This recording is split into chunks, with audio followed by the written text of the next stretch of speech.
Welcome, everybody, to our session, Prospects for Resetting the WTO Appellate Body, which is part of the Geneva Trade Week. We all know that the public forum isn't taking place this year, which is just a shame, but given the circumstances, so very, very understandable. So we were delighted that instead we have a whole week to talk with each other about the challenges and maybe also the solutions to the crisis of the multilateral trading system. This panel, this session is organized by the Konrad-Adenauer Foundation. Thank you so much for the organizers putting this together on this very, very important topic today. All sessions will be streamlined live, just so that you know, and there are interpretations available also to French and Spanish.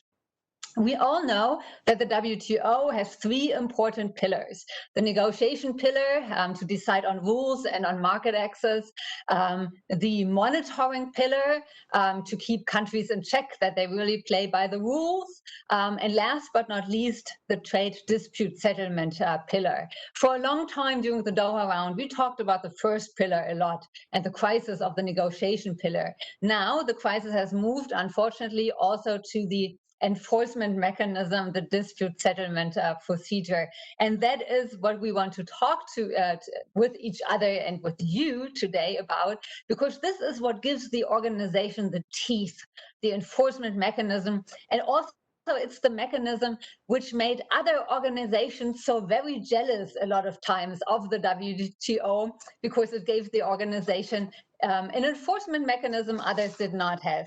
And unfortunately, that is not fully functioning anymore. We have the opportunity to discuss the dispute settlement body and the appellate body of the WTO today with three extremely distinguished panelists. And I'm so happy to see you here today and to have you here today.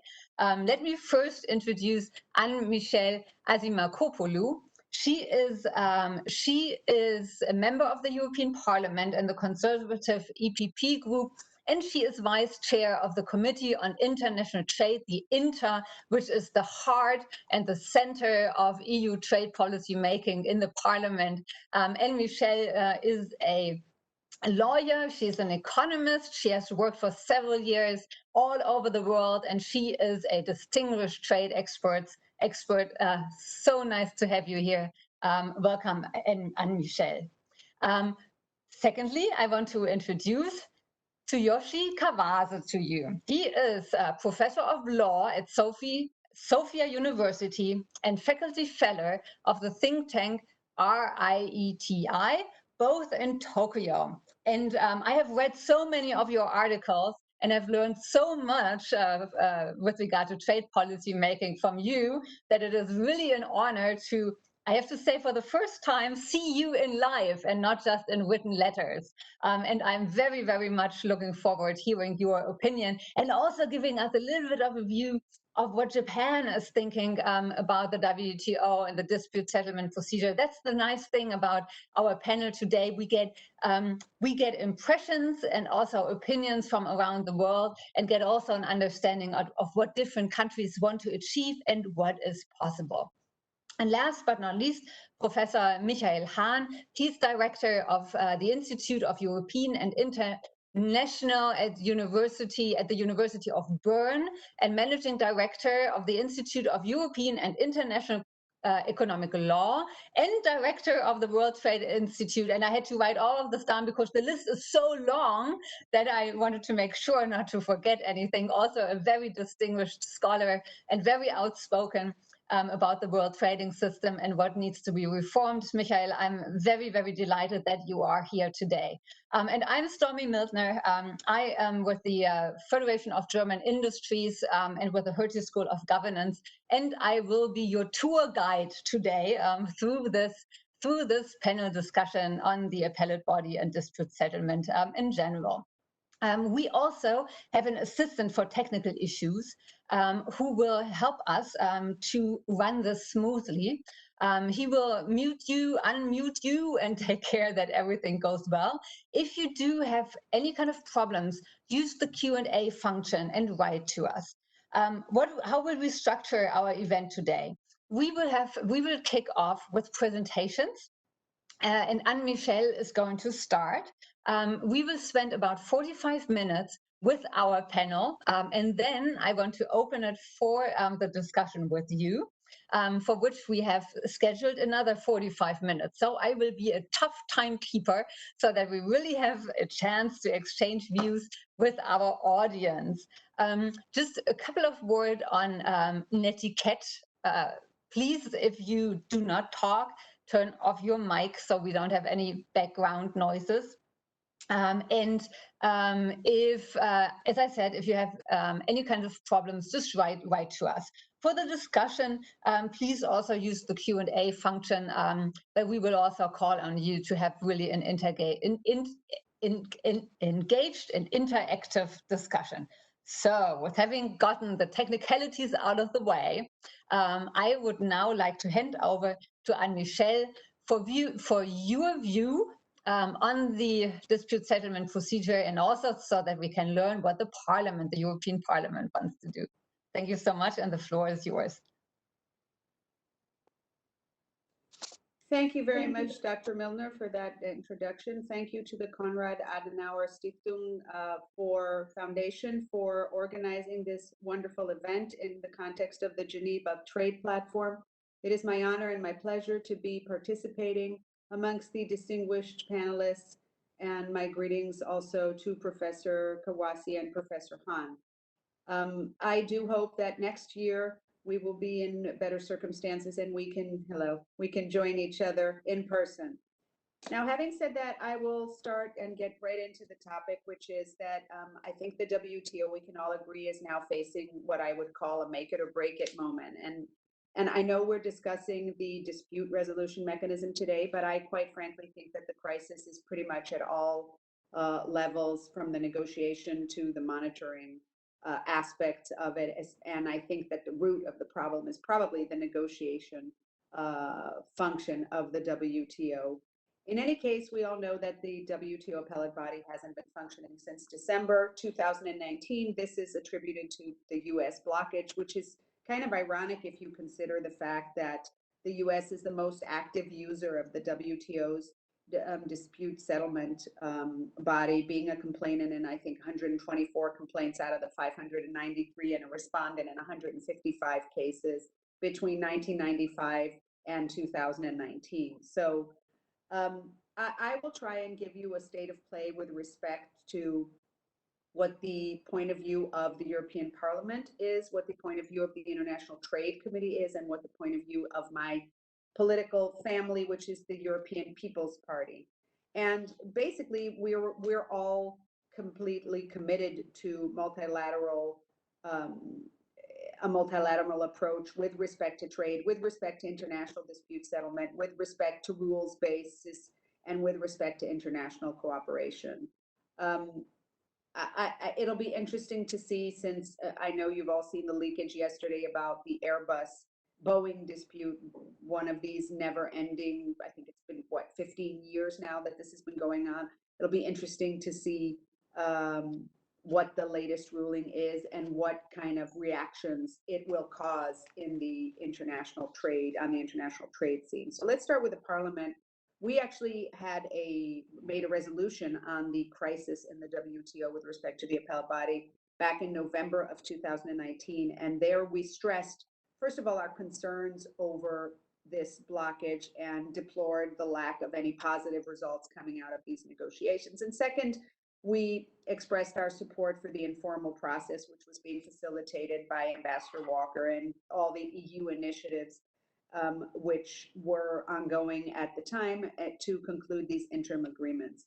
Now, in the International Trade Committee, we have now highlighted in our most recent report on the implementation of the Common Commercial Policy that it is, in fact, a critical moment for the WTO, a critical moment for promoting open, fair, balanced, sustainable, and value-based multilateralism, and that active steps and commitments need to be taken from all WTO members to overcome this impasse. So we have welcomed the multi-party interim appeal arbitration arrangement, And we feel that it preserves this, what something is essential for us, which is this two-step dispute settlement system. So, however, we are preparing for a worse scenario, and I'm now referring to the enforcement regulation.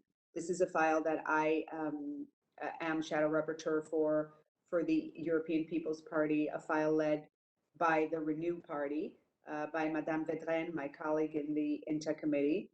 And the EU is revisiting basically its enforcement regulation since we're not equipped to deal with this appellate body situation. So we in Parliament are now going into trilogues, but we are now, this EP regulation, which I'm sure you've seen, allows the EU to introduce economic countermeasures when there's a trade partner that adopts these illegal trade practices and simultaneously blocks the WTO dispute settlement mechanism. So we in Parliament have been pushing to enlarge the scope of our ability to do this, and to be able to do this not just in trade of goods, but also in trades of services and IPR, and also are pushing for provisional countermeasures, provided that the EU is challenging illegal trade measures at the WTO, something which, from my understanding in the trilogues, is a promise that has been made by the Commission President to be delivered in a separate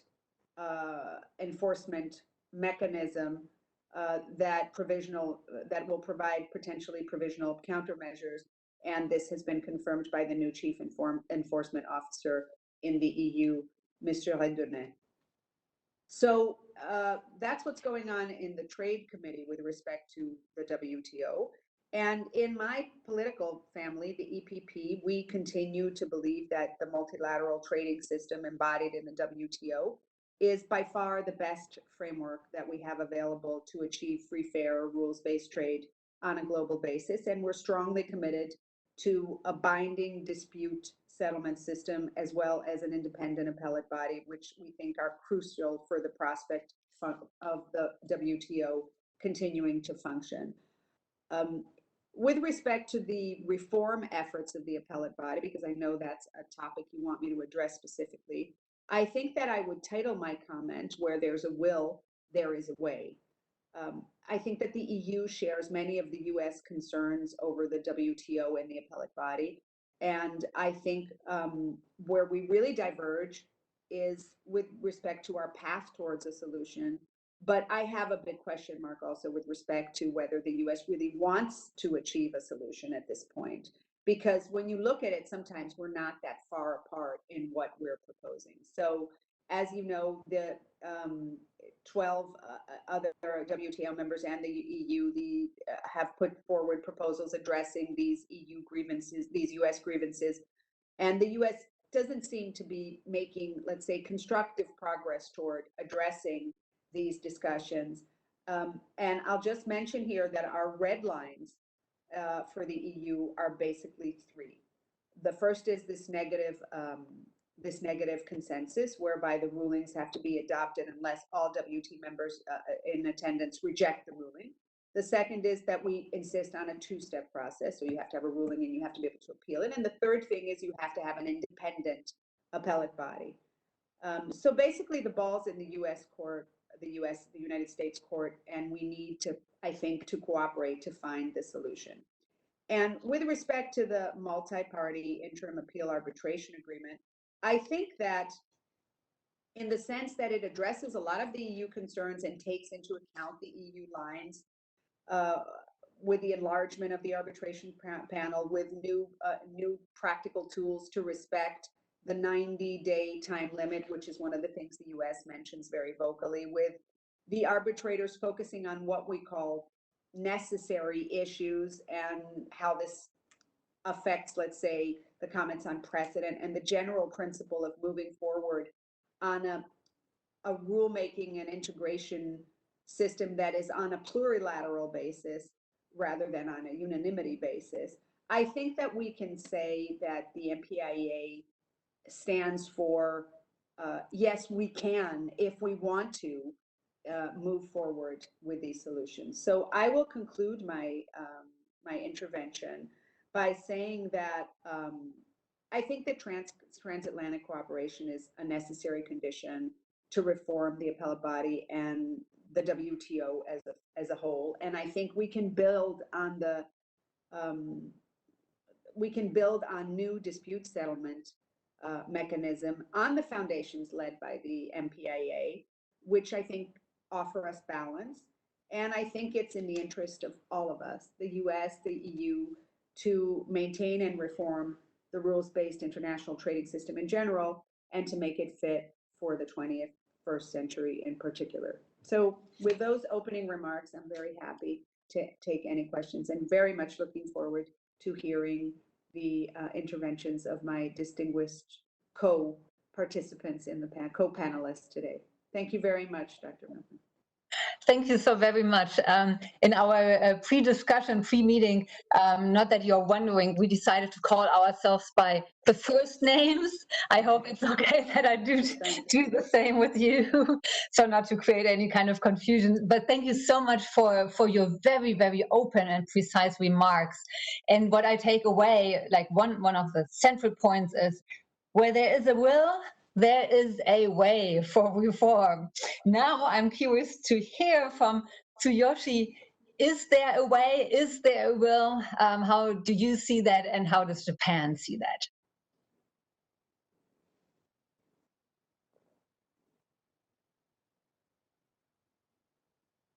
Can you hear me now?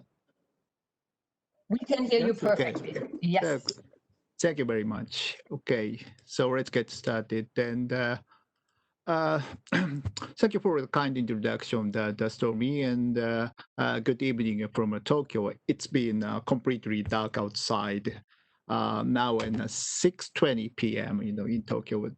It's my, of course, a great honor to be here with the distinguished speakers and the moderator and the audience in Geneva, the Trade Weeks, and. I posed a question, to the Konrad-Adenauer-Stiftung, why, you picked up me. So the answer is, they actually, well, tried to avoid the Eurocentric, with their argument, in this panel. So I understand that, my mission, in this the session is to share with the audience Japan's perspective regarding the current appellate body crisis and the MPIA. I'm going to do that. In my first part of the presentation, and the rest of my time, and I will answer to the several, but not all, the questions posed by the organizer in advance. Okay, and that, as you can see, about that in this the table, the Japan's achievement in the WTO dispute settlement is remarkable. Japan has successfully obtained its favorable rulings in most of the cases to which it was a party. And in particular, this list of the cases elegantly shows how much Japan has enjoyed the appellate body's the quest for the positive solution of the disputes. The United States criticized the appellate body for its treaty interpretation in these cases as overreach. U.S. dealing is one of the most symbolic cases where the textual but creative interpretative approach taken by the appellate body saved Japan from the U.S. anti-dumping calculation, which artificially inflates the dumping margin. Okay. And nevertheless, Japan somehow doesn't seem eager to reboot the judicialized appeal system in the WTO. Japan has never supported an attempt to fill the vacancy for the appellate body members, even though 3/4 of the WTO members support the proposal. In fact, Japan described the appellate body as discredited in its official statement at the January DSB meeting, which astounded me very much, even though I'm Japanese. So while Japan is fully aware of the urgency to restore our healthy dispute settlement system in the short term, it is somehow obstinately reluctant to cooperate with the EU and other multilateral supporters in MPIA. Japan explained that it is because any interim measures must serve the ultimate the purpose of achieving a long-lasting reform of the WTO dispute settlement system. At least to me, this explanation sounds way far from convincing because these two goals are never incompatible. This seemingly inexplainable action by Japan is partly attributable to the security and economic alliance with the United States. Also, Japan has been facing the pressure from the U.S. protectionism in automobile trade and the plausible threat of U.S. withdrawal from WTO. Because Japan was fully aware of the sensitivity of the appellate body issues as well as the antipathy to MPIA in the US government, it avoided displeasing the United States, just emphasizing the importance of the US involvement. Another reason for this Japan's position is a couple of the recent cases against Korea where Japan virtually lost. In the middle of the worst Japan-Korea political climate, these losses have clearly caused a strong disappointment at the appellate body and resulted in Japan's perception that the appellate body was unduly on the Korean side. In particular, the Korea radio nuclide was politically symbolic because this case is deeply related to the regional recovery from serious damage caused by 2011 large-scale earthquake and the consequent breakdown of the nuclear power plant in Fukushima. Just all the same, I still believe that Japan should support the revival of the judicialized appeal system as well as the MPIA for a short-term solution.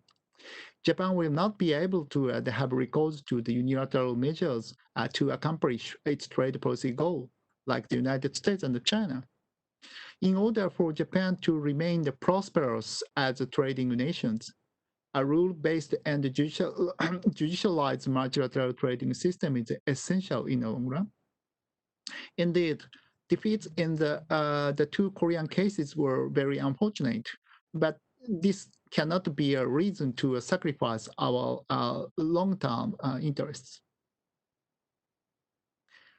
Okay, in the latter half of my speech, I will briefly address each of the questions posed by the Konrad-Adenauer-Stiftung. Regarding the first question, my short answer is no. I believe that these proposals covers extensive issues. However, during the workup process, facing the December 10th deadline, the member had to mainly focus on the issue raised by the United States. Now we are at the totally different stage and not facing any deadline. So our discussion should not be limited to these issues, and a more comprehensive review of the current appeal system and the creative approach would be helpful. Regarding the second question, I don't believe we need to reconsider the raison d'etre of the appellate body. As is provided the second paragraph of the Article 3 DSU, predictability and stability are the centerpieces of the world trading system, and the consistency in the interpretations and rulings brought by the appellate body is indispensable for this purpose. We can easily imagine the world without appellate body if we looked at the situation in the investment arbitration. In some cases, ruling split depending on which tribunal hears the case, even though the same or at least quite similar legal standards are applied to the same facts. In this sense, Ambassador Lighthizer plan of one of old GATT-style panel system isn't the answer to me. Okay. And regarding the new proposals, I would propose a detailed guideline for the treaty interpretation.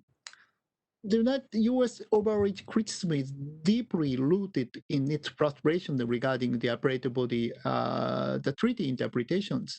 Therefore, instruction of how to use the discretion under the Vienna Convention rules could be useful. Some experts suggest that the appellate body put more weight on the trouble preparatoires to find out a real intention of the Uruguay-round negotiators. While I found some difficulties in this idea, for example, there is no official records available other than empty and document in the Uruguay round, and the institutional memories have been lost due to the retirement or even death of the then negotiators after all these years. Okay. And the remand authority and the compression of analysis have been also the long-standing controversies. Aforesaid, the Japan-Korea cases highlighted the necessity to revisit these issues. We also need to elaborate an adequate scheme for the reasonable political control over the appellate body, including external review mechanisms. All these elements are partly referred in the existing proposal, but I would like to remind us all of necessity for more detailed and deeper discussions regarding these issues. Finally, I fully support the leadership of the appellate body secretariat 100%, which is indispensable for the quality and consistent reports. Having said that, some ex-appellate body members have expressed serious concerns about the excessive bureaucratic control by the senior officials in the secretariat over the appellate body members. I will not prejudge whether this assertion is true or not. I personally don't agree, but if the WTO members should share such a concern, limiting the official's term in office would be an option. Also, any institutional reform to increase the transparency of the secretariat would serve to dispel their wrong impression of dark, evil, and even conspirational bureaucracy.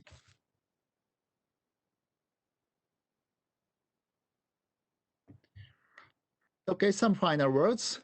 As you can see, I fully support to maintain the judicialized appeal system, despite the difficulty that we currently face. At the same time, some part of the US criticism sounds quite legitimate. It is clear that adequate and reasonable political control over the appellate body is necessary. That said, I believe that the current problem occurred partly because the appellate body had to interpret and apply outdated and poorly drafted substantive rules. For that reason, I believe that the scapegoating appellate body without updating the substantive rules is quite unfair and not the answer. Okay, that's the end of my, the presentation, and thank you for joining us. And any comment or any question will be welcomed in the later session. Thank you so much for this presentation and for these impressive slides and for answering so precisely why Japan has the position on the interim dispute solution mechanism, but also on the dispute settlement in general. That was very enlightening. And I also take away one of your key sentences: don't scapegoat the appellate body or dispute settlement, because there are lots of other substantive reasons or rules problems which led to the crisis of the appellate body. We keep that in mind for the discussion afterwards. So now, Michael, the floor is yours. I am curious what you will add to our discussion now. Thank you very much, Somi. Thank you very much, Osman, for unmuting me. It worked really well because I don't have the panel here. Thank you also, of course, to the Konrad-Adenauer-Stiftung for having me. When I saw the slides of Tyoshi-san, and I had the benefit of receiving them a day or two before today's event, I thought I'm giving up. I'm not trying to compete with that. It's impossible. He's comprehensive. And so you do what you do as an academic. I try to take one step back and want to do what already our colleague Asi Mankopoulou indicated that we have to look fully at the whole dispute settlement mechanism. And I think when we ask the question, as the organizers did, what should the future of the appellate body be? The question actually implies already a certain answer, that there is actually a value to the appellate body as it exists. And while I agree with that outcome, I wanted to just for a couple of minutes reflect upon that. The question whether we need an appellate body or not is clearly not an academic question. It's not a theoretical question. This is being introduced into the discussion by USTR Lighthizer. He wants to actually go back before GATT 1947, at least as it was in 1989 when with the Montreal midterm review, the current system started to take shape. He wants a system reminiscent of investor state dispute, investment disputes. So the first question I would like to address: what is the added value the appellate body adds to the equation? What makes it worth reviving it? Because as we know, it is in a coma, medically induced or violently induced. And the question is, will we see it again? And the answer, of course, the first answer most of us would give would be, well, the appellate body, an appeals body, adds to the predictability and the reliability of the legal order. And that goal is so important that it's specifically mentioned in the dispute settlement understanding right at the top. And we can also say with confidence that the jurisprudence of the appellate body reflects that the members, but also the appellate body secretariat and its two directors, I think, Deborah Steger and now, of course, since a long time, Werner Stuch, were very conscientious of the fact that they were not just dealing with cases, but rather that they were, if not setting the law, because that's not their role, of course, but they were setting parameters which would clearly inform their future decisions, but also would inform both the panels, but really also member states. If one is active in Switzerland, a country which is rather, or has been in the past, rather reluctant to engage in the dispute settlement mechanism, nevertheless, ministries take very seriously what emanates from the jurisprudence of the WTO. And when you make a risk assessment before you propose or enact legislation, you base it on what is available, and that is the jurisprudence of the appellate body. Now, this conscientiousness of the appellate body and its team to set standards, not to make law. I think that was never the intention, but to set standards has come at a cost. The cost was that, especially after the first generation of appellate body members who had been very much involved also in the political processes and maybe were more sensitive to some of the pressure points in some capitals, that these reports became longer and longer, and so much so that now there is this reproach that they have written advisory opinions. Now that is grossly exaggerated, but there is a kernel of truth in that. Yeah, most of us are busy, and reading 900 pages is too much of a good thing. Yeah, we like Japan alcohol. Yeah, to quote a early case involving your fair country, Tsuyoshi, which was still less than 100 pages or so. Yeah, that you could read, and actually the findings and the legal analysis as such was maybe 50 or 40 pages. but the other stuff is, of course, a bit of a problem. Now, question, could you have these benefits, possibly without the costs and possibly without an appellate body? And the answer is probably to some extent, I guess you can.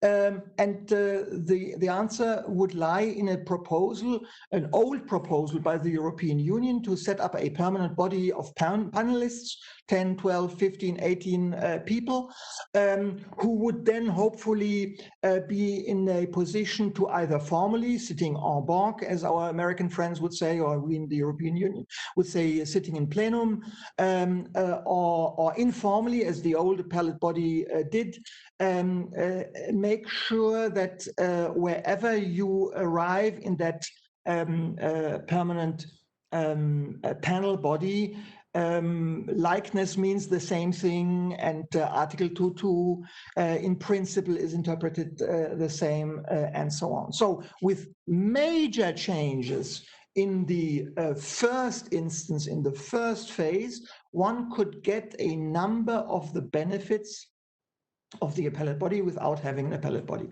Now, is the conclusion that we should not have an appellate body? Absolutely not. I personally think that it would be highly desirable to revive the system. I think most of the approaches to the appellate body are flat wrong. In some other cases, you would say there are kernels of truth. The advisory opinion thing, too long, really. The reproach that Rule 15 violates the DSU is, I think, close to ridiculous, because first of all, that would be easy to address pro futuro. Secondly, the DSU gave that right to the appellate body, and not only did the appellate body enact that 20 or so years ago, but before actually even making it their rules, they consulted informally with the DSP and the membership whether this is okay. And the only country which objected somewhat was India.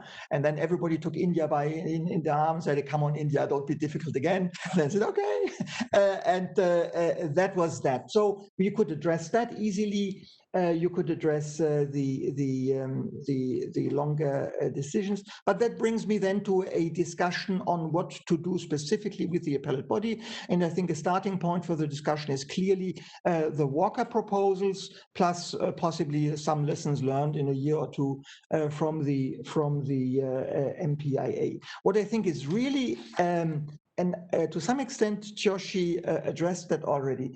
What really must be, however, clear for a future appellate body is the following. Currently, we have the mandate in the DSU, or two mandates in the DSU, which are not fully compatible.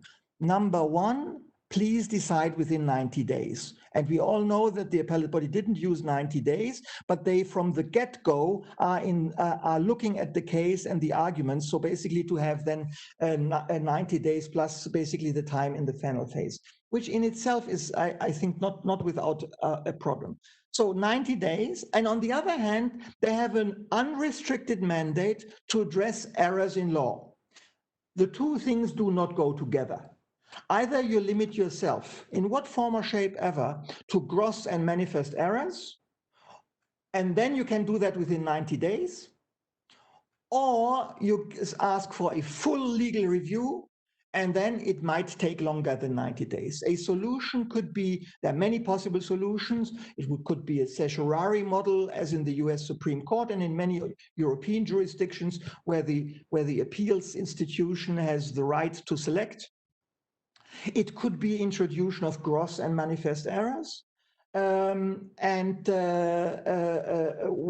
wherever one would agree upon would be fine with me. There is also, and I think, of course, now it's easy to say that for the future, there is a lesson to be learned, and namely, possibly by a future appellate body to have a slightly more trust and deference to the first instance.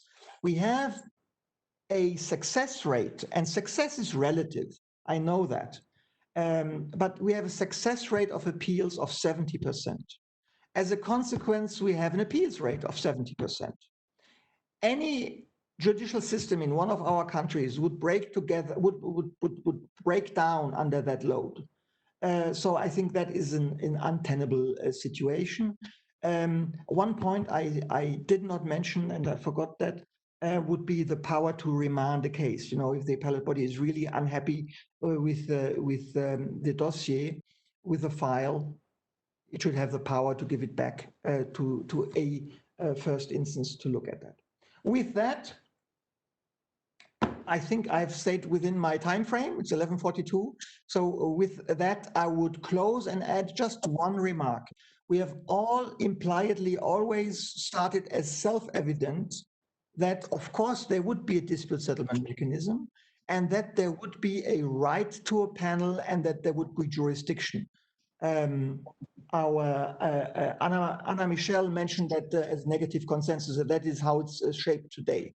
I don't care for negative consensus, but I care for a right to a panel. I care for an exclusive and mandatory jurisdiction of a WTO dispute settlement adjudicative body or whatever you call it for these issues. Whether you get that with negative consensus or otherwise, obviously, it would be within the system to stay with it. And this is, I think, really the important issue.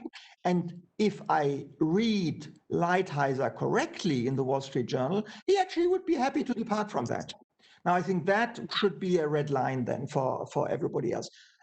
With regard to details, how you structure, how you arrive at a acceptable solution, I would completely concur with my distinguished and learned previous and prior speakers. Where there is a will, there's a way, and the lawyers amongst us will be capable of then finding a solution to get that political will into actionable legal provisions. Thank you very much. Thank you very much, and I can't believe that we have stayed in the time frame so far. Yeah, absolutely. I also want to take a key sentence away from your presentation and allow me to joke a little bit. And what I take away is we love the appellate body, but not enough to read 900 pages worth of an opinion. There's a lot more. Go ahead. Yeah, there was, I mean, obviously a lot more content than just this one sentence in Michael's explanation. And I found that interesting. And I do have to ask one question to our panelists before we continue, because Michael also pointed at it. And Anne-Michel outlined 3 red lines or 3 really important points. Any kind of dispute settlement has to feature a 2-step process. The appellate body needs to be independent, and there needs to be a negative consensus. And Michael, however, you just mentioned you don't care that much for negative consensus. It's not that important, if I understood correctly. So I want to ask all 3 of you again, what are your red lines for a dispute settlement body review or reform in the WTO? And I would like to start with Anne-Michel again, then I would like to, and then our 2 speakers, please. Thank you again. Yes, thank you. It was really, really interesting to hear from the 2 speakers on what their perspective is. Look, the EU proposal basically has 6 or 7 things that I think we can all converge around. One is that it has to provide for the possibility of parties to exceed the 90-day time frame for the appellate body to conclude appeals, subject to agreement. But you know, we can respect that as a rule, but sometimes we're just going to have to pass that. And then I think we would like to maybe see an increase in the number of the appellate body members.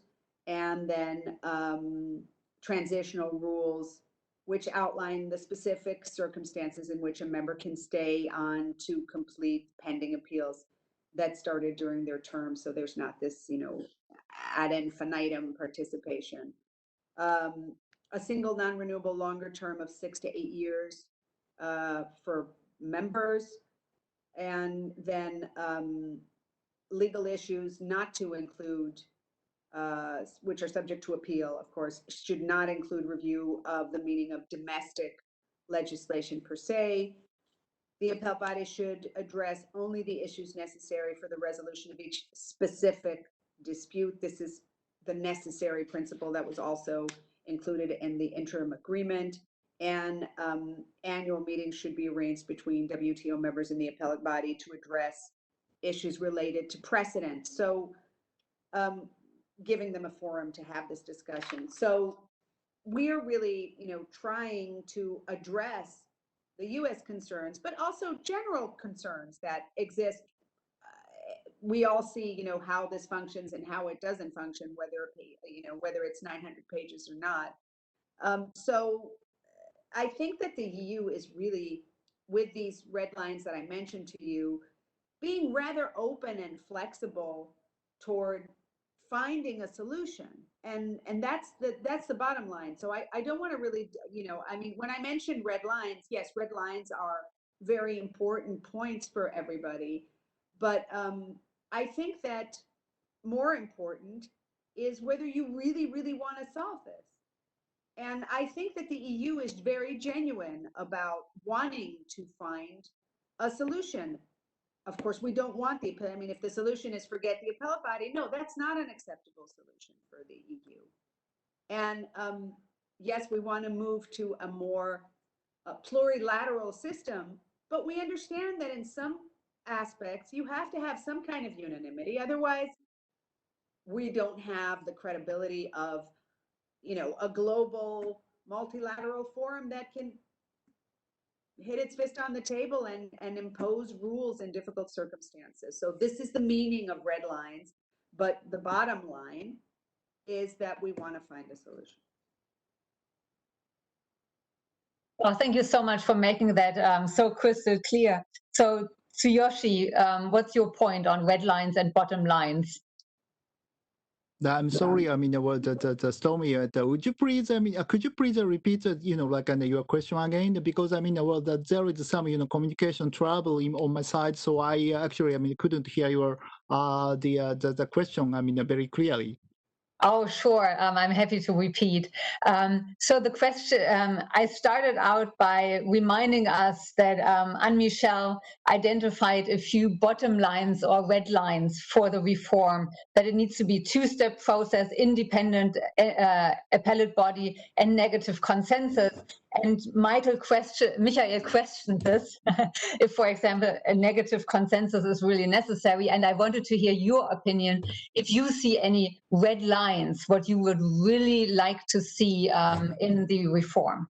Okay, thank you very much. I actually, the great supporter of the current system of the appeal. So my bottom line is, of course, the independent, a two-stage, the appellate body system, and also, I prefer to, maintain the like negative consensus system. Currently, we actually, adapting, and that, the partly I agree with, what United States, repeatedly, said, currently, the appellate body report are virtually automatically, adapted by the, the DSB, and the negative consensus system. Clearly, that it is very clear to us, the appellate body, need to be subject to the some kind of ex-ante political, control. For example, as I expressed as I wrote, in my slide, for example, the introduction of the, like a third-party independent, ex-ante review mechanism would be a, a kind of, a solution. And but I will, but I'm quite reluctant to compromise in the judicial or the independent nature of the appellate body so much. Thank you so much. And now, Michael. And again, I'm unmuted. Fantastic. Thank you, yes, again for that. I do not want to be misunderstood when I said I don't need negative consensus. In the current system, and the proposals by the European Union are on the basis of the current system, how can we reform the current system? Of course, negative consensus is necessary because only with negative consensus we have right to a panel, we have a quasi-automatic adoption of the panel report becoming then a DSP decision. So under the current system, this is indispensable. However, both Anna Michel and also Kawase-san said, in other words, there is still one indispensable nation in the WTO, and this is the United States. So if we want to keep a multilateral trading system, which includes the US, and I think for a variety of reasons, we here in Europe, and that includes Switzerland, have every interest in the world to have that, then we have to make it possible either for a Biden administration or for a Trump administration, which is not completely prepared to blow everything up, which is unfortunately not impossible. We have to be prepared to possibly restructure a lot of things in order to keep the core features of the system which we want to keep. And the core features are right to a mandatory and exclusive jurisdiction. In the current system, we call it right to a panel, we call it negative consensus, but it could be structured in other ways, but a dispute settlement mechanism which is not dependent on the potentially losing party to say, I agree that we actually have you guys sitting in judgment upon me, but rather that this is automatic or quasi-automatic.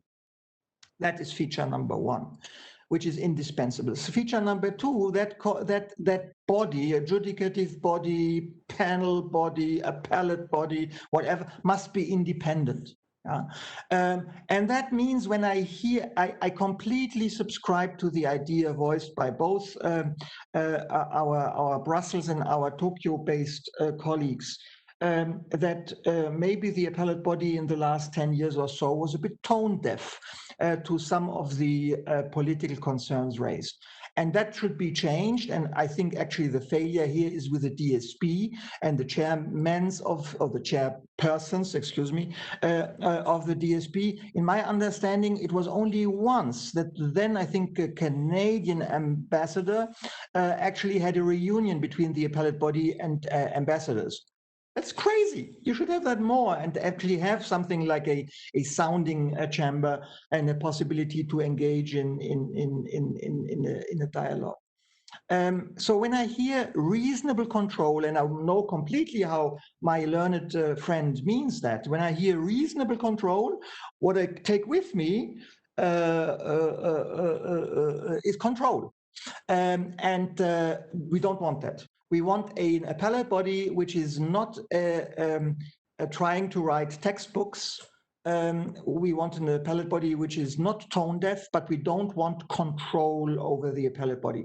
If the membership thinks that some things are really wrong, they have already now the possibility to set the record straight, authoritative interpretations, Article 9 of the WTOA, and there should be maybe facilitated possibilities, maybe to do that kind of thing, maybe with majority votes and so on. But control, and I agree with the idea that there has to be more interlinkage between the political sphere and the judicial sphere, but control is a difficult word, or is a difficult concept in that context. So that I think I wanted to say in order to explain. I'm not against negative consensus. I'm all for it under the current circumstances. I'm just saying possibly for obvious reasons we have to allow people to go home and say, actually, we have now really reformed the system. We changed things as they were. And as long as that system would contain mandatory and exclusive jurisprudence and independent court, adjudicative body, whatever, I'm happy with that. Whether you call it AB, panel, their lordships, I don't care. And as soon as you get to a system where this is completely balkanized in the sense of investment disputes, where the European Union, probably that's bad timing, but tries, of course, to get an appeals body to to bring order to the jungle of these disputes. That's not the only reason, but one of the reasons. A return to that, I think, would be very difficult and highly undesirable. Thank you. I don't hear you, Stormy. Yeah. No. Just giving me a second to unmute myself. Well, thank you so much for this clarification, and I certainly didn't want to put any words into your mouth. I just wanted to get a little bit of discussion going. But we have our first question, and I want to hand over to Olaf. So now I have to ask our organizers to give him the floor. That does not seem to work. So this is our first technical glitch. Olaf, can you hear us? Are you with us? Or do you maybe want to type your question? Okay, doesn't seem to be the case. I also want to call on our whole audience because I am not seeing any questions or comments in the chat function yet. Please use the chat functions for raising your hand if you want to say something. This is really the opportunity to do so. So please participate in our discussion. I know that it's always a little challenging for the first, getting your voice heard online and in these kind of video conferences, but just imagine we are all in the same room, and then it should work a lot easier. And I'm still not seeing anybody contributing. I hope we don't have a technical glitch here, but as long as we are waiting for our participants to chime in, let us continue with our discussion here. I almost said on stage. Oh, so there is our first comment. And Olaf is writing, depending on the performance of the MPIA, could Japan join the MPIA on a later stage? And that is a question which I would assume going to Yoshi, but anybody can answer, obviously, on our panel. Well, thank you. For the very tough question. It's totally a magic question. All the things I can say right now is well, that's a really good question. But it's totally the political things. So well, I cannot the predict the future of Japan, and it's totally depends on the like the U.S.-Japan relationship. So at least we have to wait for the result of the like a U.S. presidential election, and if the president Mr. Biden the wind in that direction, it takes some time to establish the the trade policy of the new administration. So at least according to in my view, the maybe for next 1 or 2 years, Japan will not be joining the MPIA, and also that you should pose that question to the Japanese government, not me. Well, thank you so much for this explanation. We have a second question by Roman Abramov, who wrote, how could members oversight the decision of the appellate body? For instance, such as checks and balances mechanisms that could enable democratic oversight of questionable or clearly overreach understandings. So that is a very interesting question for all of our three panelists. what about checks and balances and oversights for the appellate body? And Michelle, may we start with you? Sure. I agree. This is an important point, and I think that Michael before sort of touched on the delicate balance that exists between keeping the appellate body independent and giving it the right to act in this judicial capacity, but at the same time, not forgetting that there is a political context to the WTO, which is also value-based, and that there has to be some sort of nexus between the appellate body and the political oversight without maybe the word control is not a good word, because that takes away from independence. So maybe checks and balances is a better way to describe this context. In any case, there has to be a balance, because I mean, we live through this in the European Union all the time, right? We have the parliament, which is democratically elected, and then we have the council, and we have the commission, and we have these trilogues to come up with rules, and then we have the judiciary, and there's checks and balances all over the place. So why shouldn't there be in the WTO? So the bottom line is, I don't know if reverse consensus is the ideal mechanism to achieve this balance and the check and the balance. But again, I think that that there are ways to do that if we really want to, and it's not, you know, it's not one of these things that cannot be solved. Thank you very much. Yes, please go ahead. I have nothing useful to add, but I would say, and I would say, it is indeed delicate. It requires also that the membership is prepared to actually play its part. When you look at the Airbus-Boeing saga, yeah, that is from the beginning a completely wrong case. You have on one hand the United States, on the other hand it's a political military ally, the EU. The two only places in the world which are capable of producing large civil aircrafts. Yeah? That might change soon. Yeah? Soon Japan will join and so on, but and China too. But for the longest time being, these were the two only ones.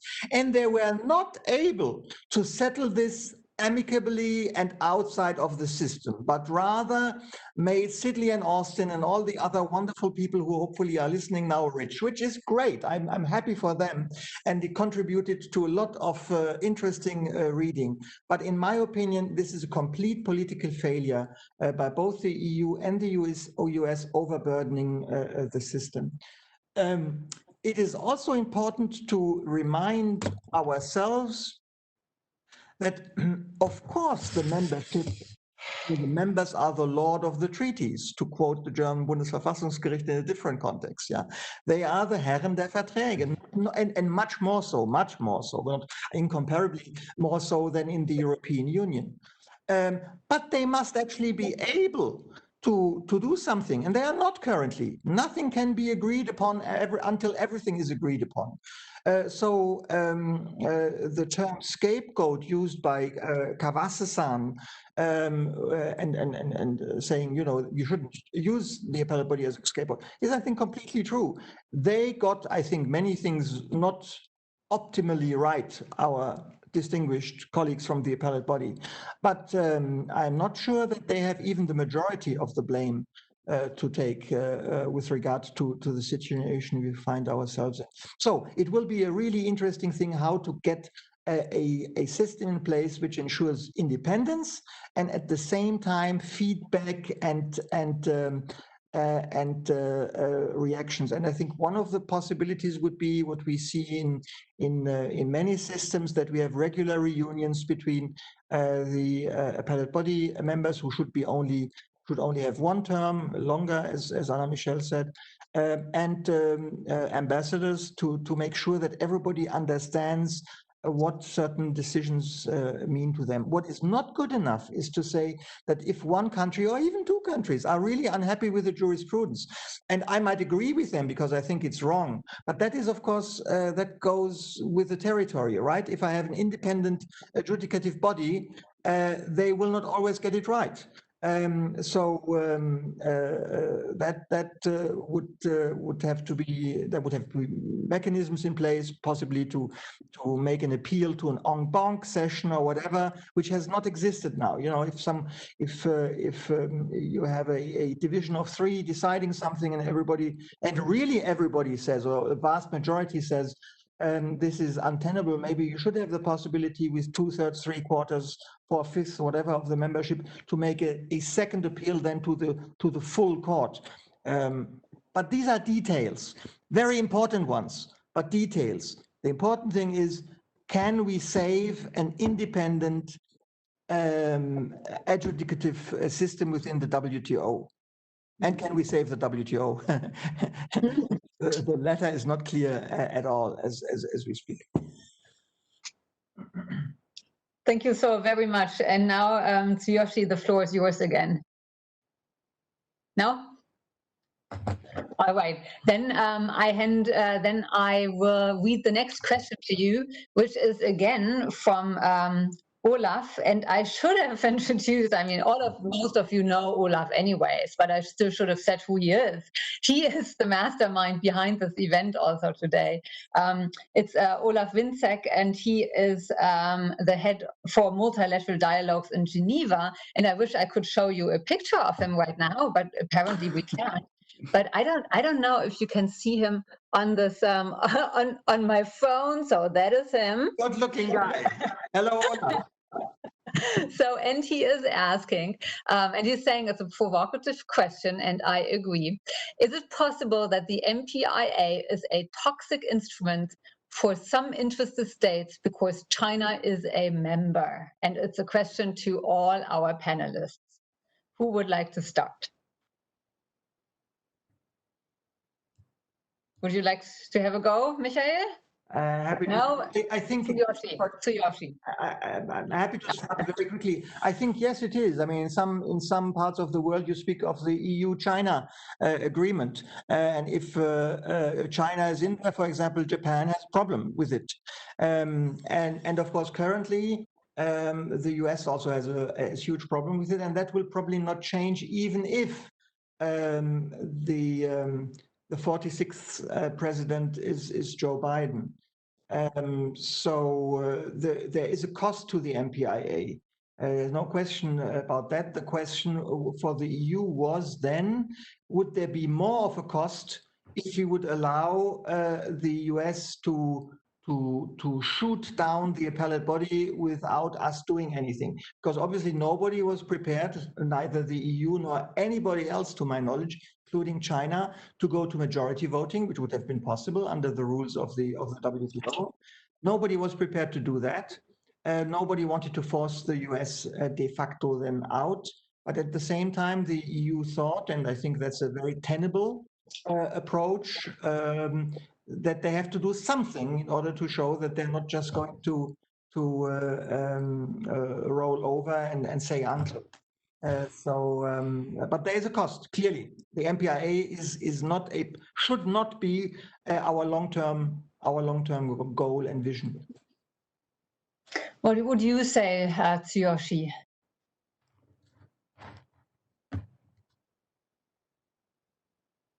I'm sorry. I will try to find out the question from Olaf on the chat or in the Q&A, but I can't find his the question.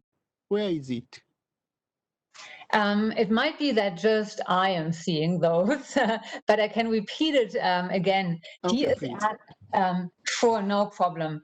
He is asking, is it possible that the MPIA is a toxic instrument for some interested states because China is a member?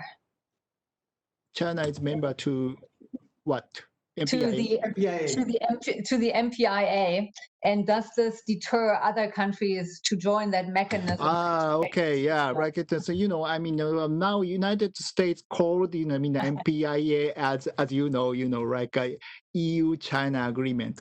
That's clearly intimidate Japan, of course. Yes. All right, thank you so much. Yeah, I actually, the talk to some government officials said, look, if we joined in the MPIA, maybe United States would think, we are on the Chinese side, so that would be trouble, and that's what what they say, to me. Yeah, thank you so much, and Anne-Michelle, from the European point of view. Well, I don't know. Yes, of course it's a deterrent. You already heard that, so I don't need to clarify that. On the flip side, can we find a solution without China? Mm-hmm. If that's what we want to do, then let's either make a WTO without China or tell China to leave the WTO, or let's put it on the table and really deal with it. But see, he's laughing. Tsuyoshi-san is laughing because that's not going to happen. No, not gonna happen. Okay. Yeah. So and you know what? The idea behind bringing China into the WTO was they would play by the rules, right? That's the idea. The idea is we all play by the rules. So let's try and make rules we can all play by.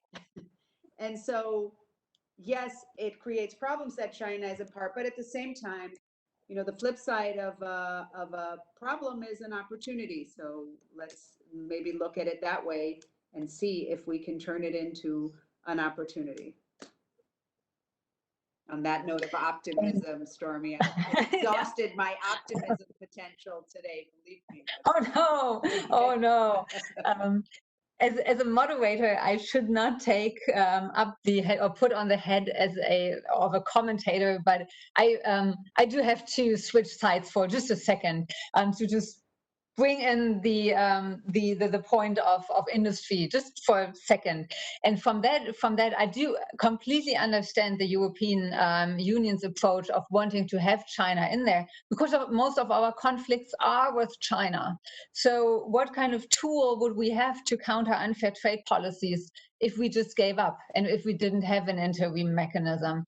And I think, as Michael said, there are two sides of the coin, and it's a trade-off. It's something not taken as a permanent approach, but it's something which needs to help us in the interim. So now I take on my moderator hat again and turn to the audience. And David Merkle asked a question to all our panelists. We have a clear political conflict behind the blockage of the appellate body, not least emerging from fundamental conflicts between state capitalist systems versus market economies. As long as bilateral trade agreements are in the forefront, how could we eventually find back to the political will to overcome the major dispute on the mechanisms on the global level? So it's pretty much a question of coming back to where there is a will, there's a way, but how can we come back to the will to then find the way? A question to all our three panelists. Maybe we start with you again, Anne-Michelle. Now I have the same technical issues that Tsuyoshi had, son. So I couldn't hear you well. I'm sorry, Stormy. No problem at all. It's coming back to the question of political will.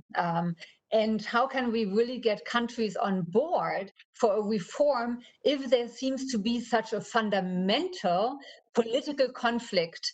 Open democracies and real market-based economies on one hand side, and then on the other side, very different governance systems and very different economic systems. How can we actually really agree on a reform and rules which everybody can play to? Okay, thank you again. I think we take it one step at a time, and we focus on what we can bridge little by little. You know, I think if you look at this from such an overview, from such a broad perspective, it looks almost impossible because there seems to be huge space dividing us. But then you see things happen in the world like this pandemic, and you realize that, yes, there's big things that divide us, but then, oh my God, there's simple things that bring us together, like our health, and that there's stuff that transcends borders that we all need to deal with together. I am a big, having looked at the WTO crisis from my perspective, not for, this is not a long time that I'm doing this from the European Parliament perspective, but if I see an opportunity, I would say it's in the digital e-commerce negotiations. That's that's where I would start to try and find a solution that would make this again relevant for people, because I'm the elected person on this panel, so I can tell you that the driving force for politicians are their constituents. And at the moment, constituents are looking at global trade, and they're not as convinced as they used to be about the benefits of global trade.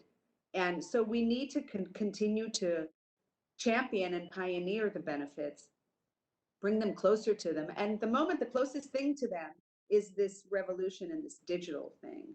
And they're very worried about a lot of rules there. So, and very interested in the benefits that gives them in the pandemic setting. So I would start with the digital aspects and try and bridge the gap there. And I would focus the political discussion on that, because I think if there's a breakthrough in something, that might change public perception and create a bit of momentum so we can move forward with a little, with these issues that are a little bit more esoteric and elitist from the perspective of outsiders who are like, what do I care how many people are in the appellate body and whether it's, there's reverse consensus, which they don't even understand what that means. So I think that we need to make it relevant to the simple people again. That's my 2 cents on that. Thank you.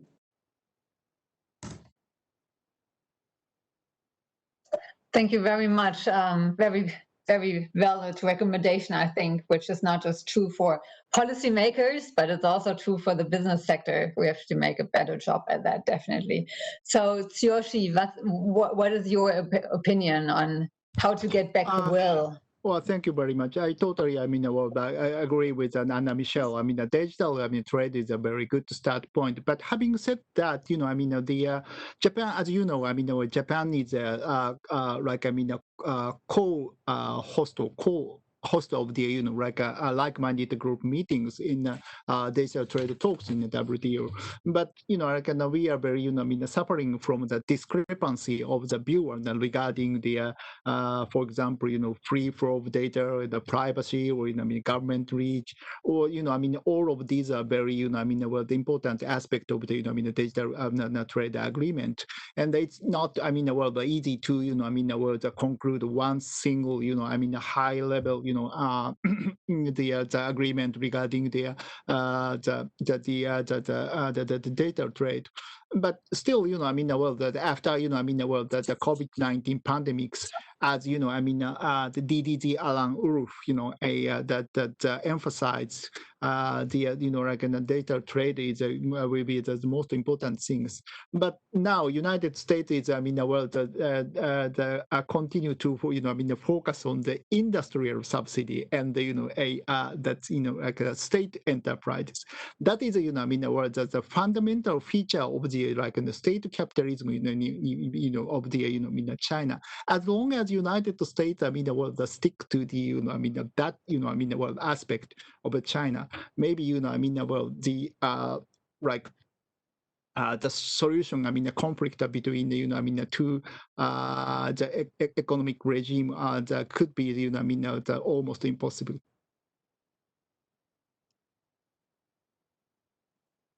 Thank you so much. And Michael? I completely concur with Anna Michel's approach that incremental change is the way to go. The reality, of course, is, as she knows much better than I do, because she's involved in that that the negotiations with regard to digital trade are not going swell at all. And there is a reason for that. There is a reason for that. One, it's really these are strategic capabilities and goods and what have you. Secondly, that in this modern domain where we could now, have success, and then this could trickle down or affect also the other areas. The differences between totalitarian regimes and the West are very visible. Yeah, there is a reason. I think Trump is misguided with what he does with TikTok, but behind that is, of course, is a strategic concern which is not completely ill-founded. Huawei, again, all maybe exaggerated, but there is a concern which is not completely ridiculous a priori. This having said, I don't want to be misunderstood. I seem to misspeak today too much. I think it is indispensable to have a system in place where China is part, where the US is a part, where the European Union is a part, and so on. The big players and hopefully everybody else. But at the same time, we are probably looking at a future where there may be, as that was already, in a way prepared by President Obama with his TTIP on one hand and TPP on the other hand.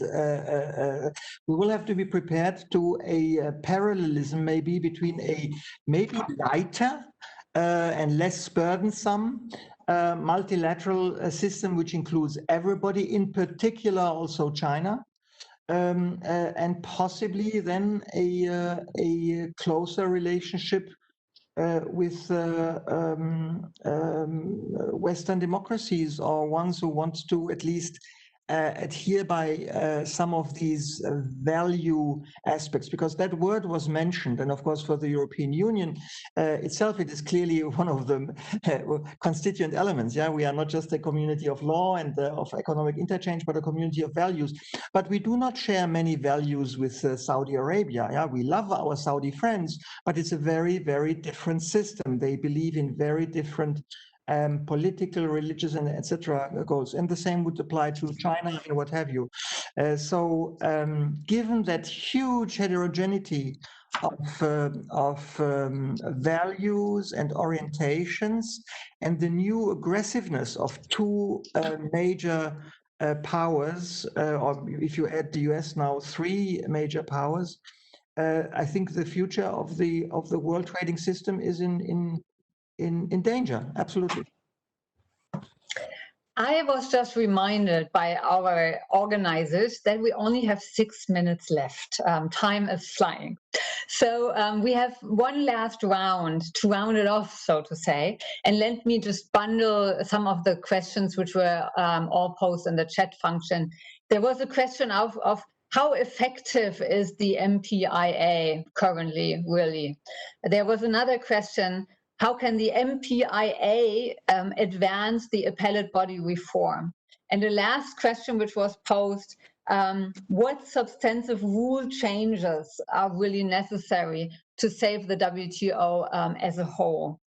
And maybe you can pick up some of these questions in the last round of our panel. And let me start in reversed order now. Let's start with Michael, and then I will call on our other two honorable speakers. Thank you very much. I might have forgotten some of the questions. MPIA, can that be? Can we learn something from that? I think what we probably should learn from it is that probably 7 members is not enough. Especially, I think given that we have 3 reserved seats for EU, America, and China de facto, not the euro, I think it's not enough for the rest of the world. So that is probably a good experience. I think otherwise the MPIA is too early to say what will happen. I think we have to wait and see. I think not everything is promising, which we see starts with money, goes on with collegiality and other stuff. So we'll see how that flies. Obviously, some countries are part where we were surprised that they are part of this. Yeah, Brazil. Why is Brazil and Bolsonaro joining? Well, maybe there is a reason for that, which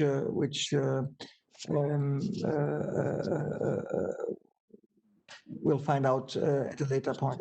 What rules have to change? Well, I think the first order of the day is really the one Anna Michel mentioned, namely we have to address digital trade, e-commerce. Yeah,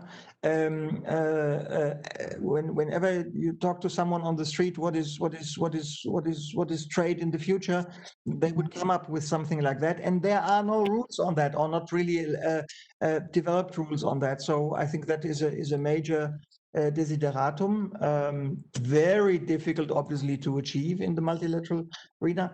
I think that some of the appellate body decisions with regard to state-owned enterprises are wrong. Yeah? I don't agree with them. That is, I think, not a reason to kill the appellate body, but I think they are wrong, and I think they do not sufficiently take into account what was mentioned by two of my co-panelists earlier, that there is a degree of state influence or party or central influence, even on private enterprise, which is unimaginable in most parts of the Western world. Yeah, you have a party cell everywhere, and so please don't come with those tests as to government control. This having said, state control is not alien to the Western world. Yeah, we have strong state influence in the European Union in some countries. We have very strong influence of the state in the US, as we found out when preparing TTIP.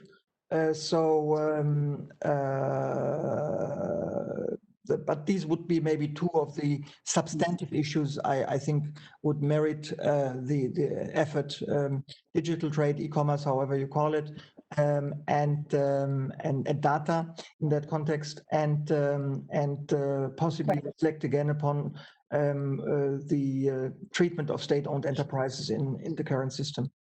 Great, thank you so much. Many, many ideas on the table. Tsuyoshi. Sorry, I mean, we're running out of the time, and so can I take just one question? Oh, absolutely. Okay, so I'm trying to answer to the question, I mean, which said, like, in the absence of the appellate body, how can MPIA play an effective role while having blah, blah, blah, blah, blah. Well, that's very, I mean, a very difficult question. And I am quite, I mean, the skeptical, you know, I mean, that, you know, like, an MPIA could not be, you know, like, I mean, a replacement of the, you know, I mean, appellate body for a longer term. But the one thing I can say now is, you know, like, and this is the best things that we can do under the current, I mean, the situation to avoid, you know, I mean, a mess in international trade legal order. So, you know, I mean, I would not, I cannot be the, you know, I mean, optimistic, but I mean, the only thing I can say as of now is to encourage the, you know, EU and MPIA friend, you know, I mean, will make a, you know, make a, you know, full effort to obtain, you know, I mean, the broader range of support to the MPIA from the broader from the appellate body. I mean, WTO the members, including India, the Korea, and the Japan, and the other, you know, I mean, the major trade partners. Thank you very much. And Anne-Michel, the last word, and hopefully a positive one, is yours. Well, I think that with all these difficulties and all these interim solutions that are by nature imperfect, I think that I'll end on a positive note, if you'll let me. I think the WTO is still worth fighting for. It's kind of like, I feel like democracy is worth fighting for. It's an imperfect system, but it's the best one we have. So I think the same goes for WTO. So onward and forward. And thank you so very much for this interesting discussion. Thank you so much to our organizers bringing us together today, and through to our three honorable panelist speakers, sharing with us your vast knowledge on the WTO, but also your enthusiasm for the system, which is definitely worth fighting for. And if I have to say, This debate has been very presidential, very informative, very civilized, what you cannot say about all policymakers and all debates going on. So it has been a very, very easy role for the moderator today. Thank you so much to our panelists. It has been a great discussion, and thank you so much to our audience. Thank you, for Kaz. invitation. Thank you, It was a great honor to me. Okay, thank you. Bye-bye. Thank you. Bye-bye. This concludes our call. Bye-bye. Greetings. Thank you very much.